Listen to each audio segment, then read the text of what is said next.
Lição de número 9, 27 de agosto de 2023. Uma visão bíblica do corpo. Texto áureo.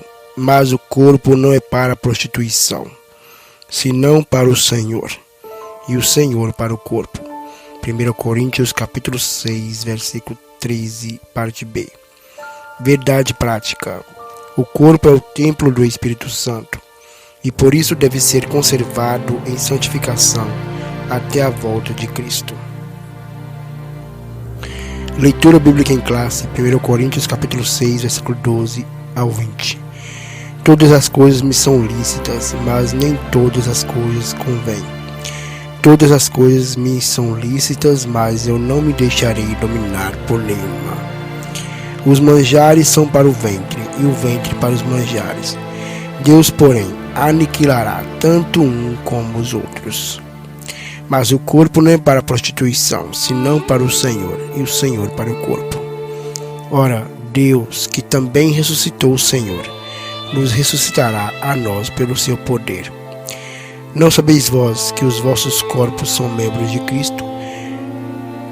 Tomarei, pois, os membros de Cristo e fá-los-ei membros de uma meretriz, não por certo. Ou não sabeis que o que se ajunta com a meretriz faz-se um corpo com ela? Porque serão, disse, dois numa só carne. Mas o que se ajunta com o Senhor é um mesmo espírito. Fugir da prostituição. Todo pecado que o homem comete é fora do corpo. Mas o que se prostitui peca contra o seu próprio corpo. Ou não sabeis que o nosso corpo é o templo do Espírito Santo que habita em vós, proveniente de Deus, e que não sois de vós mesmos? Porque fostes comprados por bom preço.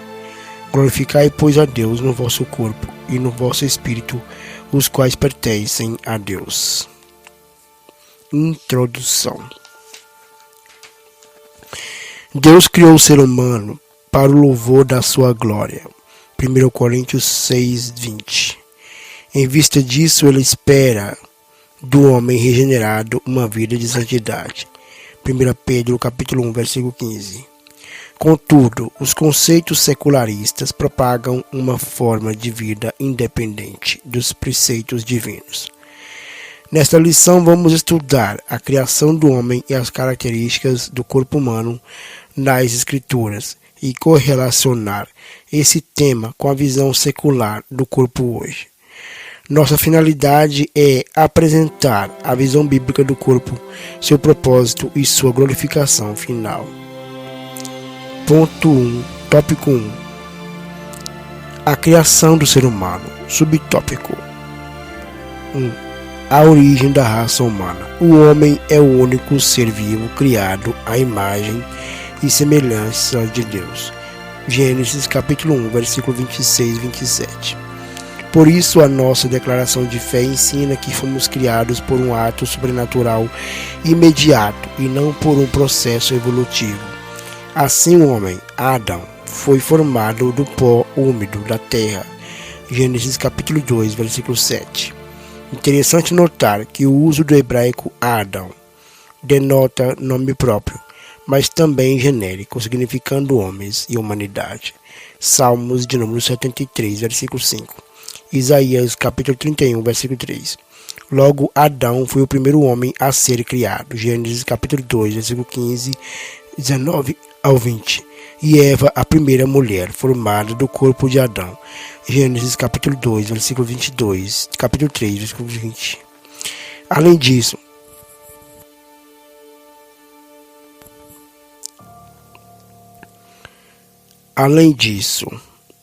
homem e mulher são descritos como criaturas da terra, porém Deus soprou em seus narizes o fôlego da vida.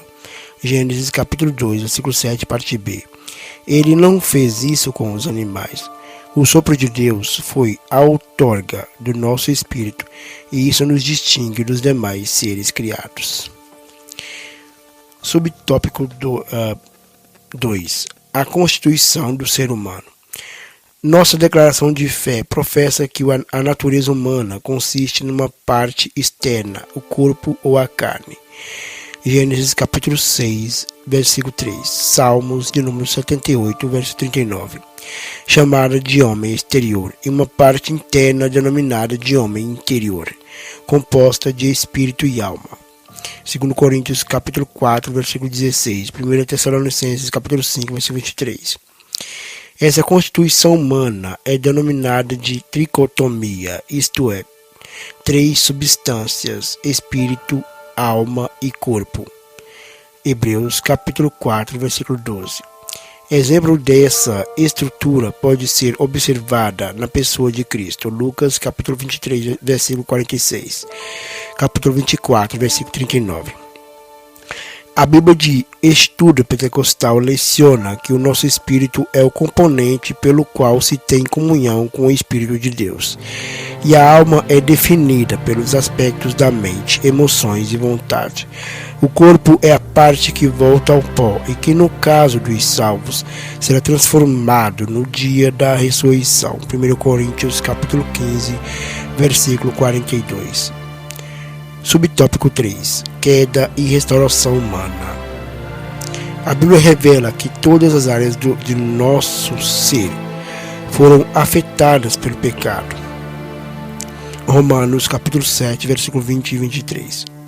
Conforme a teologia sistemática, uma perspectiva pentecostal, embora constituído de três substâncias, se o ser humano for afetado em um elemento de sua constituição humana, ele será afetado inteiramente. Nessa perspectiva, a vida espiritual não pode estar desassociada de seu corpo.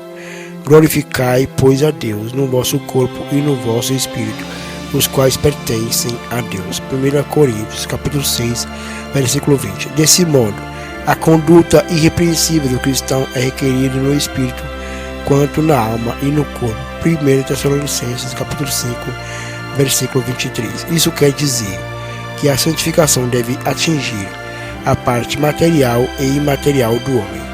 Contudo, essa restauração somente é possível por meio do sangue de Cristo, pela ação do Espírito e pela palavra de Deus. 1 Tessalonicenses 23, 1 Pedro capítulo 1, versículo 15 ao 25. Tópico 2. A visão bíblica do corpo. Subtópico 1. Parte exterior do homem. O termo corpo, do grego soma, normalmente identifica a parte exterior do ser humano. Mateus 10, 28, 1 Coríntios 15, 38. O termo carne, do grego sarx, quando se refere ao homem físico, inclui a sua dimensão exterior. Lucas capítulo 24, versículo 39, Atos capítulo 2, versículo 31. Ambos os termos indicam a parte visível e material da natureza humana. O corpo é o invólucro da parte imaterial do ser humano. Ele envelhece e morre, ocasião em que a alma e espírito deixam. Gênesis capítulo 3, capítulo 35, versículo 18. Tiago capítulo 2, versículo 26. A carne, corpo, geralmente é descrita em sentido negativo. Na minha carne não habita bem algum. Romanos capítulo 7, versículo 18. Entretanto, esse tom depreciativo diz respeito à natureza pecaminosa do homem e não especificamente ao corpo físico. Assim sendo, nossa declaração de fé rejeita a ideia de ser o corpo uma prisão da alma e do espírito ou de ser inerentemente mau e insignificante. Subtópico 2. Templo do Espírito Santo. Tópico 2. A Escritura declara que o corpo não é para a prostituição, senão para o Senhor. 1 Coríntios capítulo 6, versículo 13. Isso significa que o corpo pertence ao Criador e a ele deve estar unido. 1 Coríntios capítulo 6, versículo 17. Nesse sentido, essa parte material do salvo deve ser santa e usada para glorificar a Deus. 1 Coríntios capítulo 6, versículo 20. Em 1 Coríntios capítulo 6, lemos que os corpos dos salvos são metaforicamente membros do corpo de Cristo. 1 Coríntios capítulo 6, versículo 15. Romanos capítulo 12, versículo 4 e 5. Por isso eles não devem praticar atos imorais. Romanos capítulo 6, versículo 13 e 19. 1 Coríntios capítulo 6, versículos 15 e 16. Aqui o cristão é exortado a não pecar contra o próprio corpo. 1 Coríntios capítulo 6, versículo 18. Pois um resgate de alto preço foi pago por Cristo. 1 Coríntios capítulo 6, versículo 20, parte A. Tornando crente templo e morada do Espírito Santo. 1 Coríntios capítulo 6, versículo 19. Efésios capítulo 1, versículo 13. Portanto, como um santuário, o corpo nunca deve ser profanado por impureza alguma. Subtópico 3. Do tópico 3. Glorificado na ressurreição. A ressurreição de Cristo aniquilou o império da morte. Hebreus capítulo 2, versículo 14 e 15. E garantiu a nossa ressurreição. 1 Coríntios capítulo 6, versículo 14. 2 Coríntios capítulo 4, versículo 14. Entre a morte e a ressurreição há um estado intermediário, onde a parte material do ser humano subsiste de modo consciente. Lucas capítulo 9, versículo 28 e ao 31. Lucas capítulo 16, versículo 22 ao 31. Contudo, nosso corpo carnal não pode herdar o reino de Deus. 1 Coríntios 15, 50. Por isso, a última etapa da nossa salvação é a glorificação. Romanos 8, 30.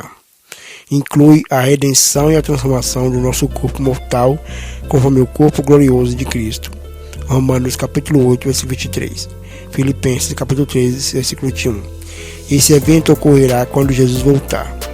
Na ressurreição, a parte imaterial será reunida em um corpo incorruptível, glorificado, espiritual e imortal.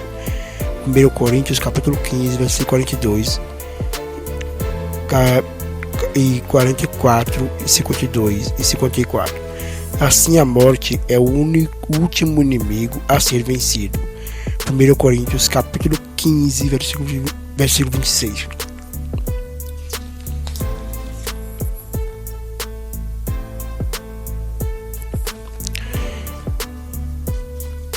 Tópico 3. A visão secular do corpo.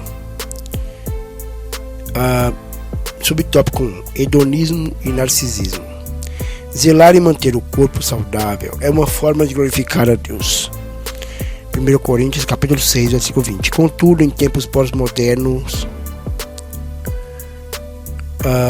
de busca da felicidade, o hedonismo e o narcisismo são incontidos na sociedade. Com o hedonismo nos referimos ao estilo de vida em que a obtenção do prazer e a fuga do sofrimento são prioridades.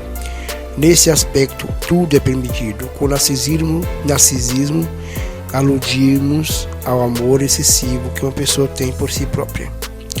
De acordo com essa abordagem, refere-se ao indivíduo que, de modo insensato, persegue o corpo ideal por meio de boa estética a qualquer custo e se porta com ostentação em busca de autorrealização e de ser admirado. Em oposição a essa cultura, Paulo ensina: todas as coisas me são lícitas, mas nem todas as coisas convêm. 1 Coríntios capítulo 6, versículo 12. Subtópico 2. Erotização e libertinagem. Tópico 3. Ao formar o ser humano, Deus também criou a sexualidade. Gênesis 1, 27 e 28. Portanto, não se trata de algo impuro. O pecado não está no sexo, mas na perversão de seu propósito.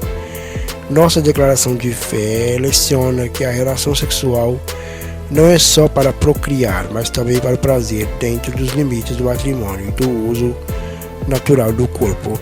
Romanos 1, 26, 27, Hebreus 13, 4. Todavia, em nossos dias, a erotização do corpo é explorada nas mídias, artes, músicas e literaturas. O objetivo é seduzir e estimular as práticas sexuais ilícitas. Como resultado, a licenciosidade, isto é, a conduta sexual desregrada e imoral, prolifera assustadoramente. 1 Coríntios 6, 10. Diante disso, o apóstolo Paulo adverte: todas as coisas me são lícitas, mas eu não me deixarei dominar por nenhuma. 1 Coríntios 6, 12. Liberdade e autonomia. A Bíblia atesta que o homem é dotado de livre-arbítrio. Gênesis 2, 16, 17. Isso indica autonomia para tomar as próprias decisões e se autogovernar. Somos livres, porém todos os nossos atos serão alvo do juízo divino. Eclesiastes 12, 14. No obstante, no atual cenário, ideias secularistas promovem a banalização do corpo. O existencialismo ateu, por exemplo, afirma que, para descobrir o sentido da vida, o homem deve usufruir da liberdade incondicional. Nesse aspecto, livre de qualquer moral divina, o indivíduo passa a exercer total controle sobre o corpo. Desse modo, seus adeptos atuam contra o corpo na legalização do aborto, da prostituição e das drogas, do suicídio assistido, dentre outros. Contrário a esse ativismo, o apóstolo Paulo assevera: não sabeis que não sois de vós mesmos? 1 Coríntios capítulo 6, versículo 19. Conclusão. Criado da terra à imagem e semelhança divinas, o homem é constituído de 3 substâncias: espírito, alma e corpo. 1 Tessalonicenses capítulo 5, versículo 23. Nessa concepção, não podemos pecar com o corpo sem afetar o espírito e a alma. 1 Coríntios capítulo 6, versículo 15 e 17. O corpo é morada do espírito, que não habita em santuário impuro. 1 Coríntios 6, 18 e 19. Na vinda de Cristo, o corpo dos santos será glorificado. 1 Coríntios 15, 52. Assim, o corpo não deve ser tratado como algo pejorativo. O princípio de cuidado e santidade do corpo deve ser observado pelos que pertencem a Deus. 1 Coríntios capítulo 6, versículo 20.